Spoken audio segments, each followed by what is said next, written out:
Well, and then you sit and look at, I mean, this has been me in the last few years coming out of being in debt is, this money that has to go to these debt collectors could be going to invest or could be going to give or could be going to do better for my kids or whatever.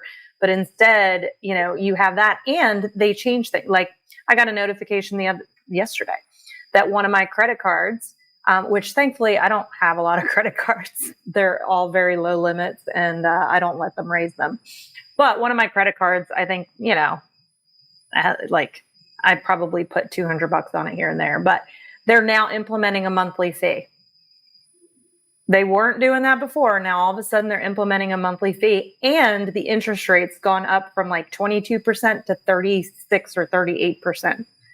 And so I just get a letter. So they've got a fee on top of the interest? Yeah. Wow.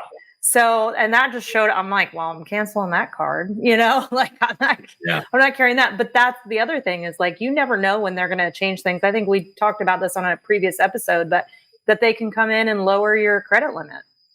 Right. Mm-hmm. And then you're all of a sudden over, if you've maxed out a card, you're over the credit limit because they've decided to change it on you.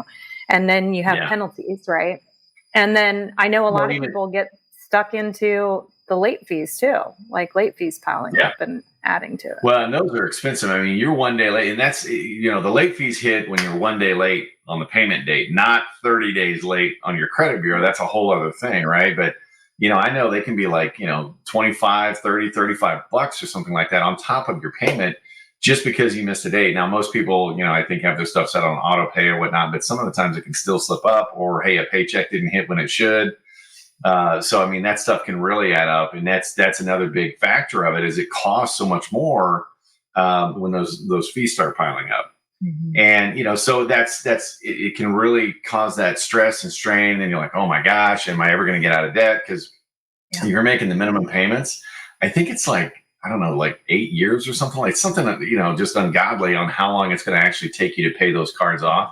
Now, if you're trying to get out of debt, we're going to talk about this. We've got a little secret for you too. And there's some things you can do, but so you look at, kind of the makes you a slave, right? The stress and strain of it, it impacts your generosity. Number 4 is really about the future sacrifice.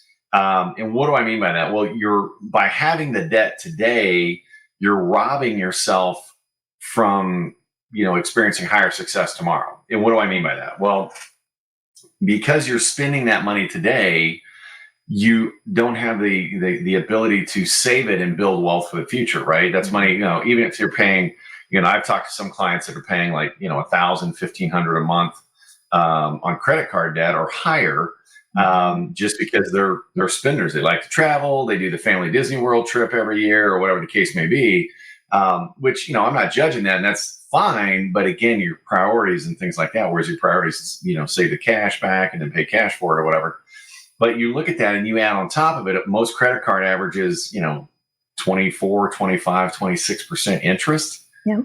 And when you're not paying that off, that can start adding up quickly. You get a couple late payments in there and then it's like, boom. And I'm not talking again, 30 days late. I'm talking, all of that money that could be going to putting money away for your future and compounding over time isn't because you're spending it on debt today.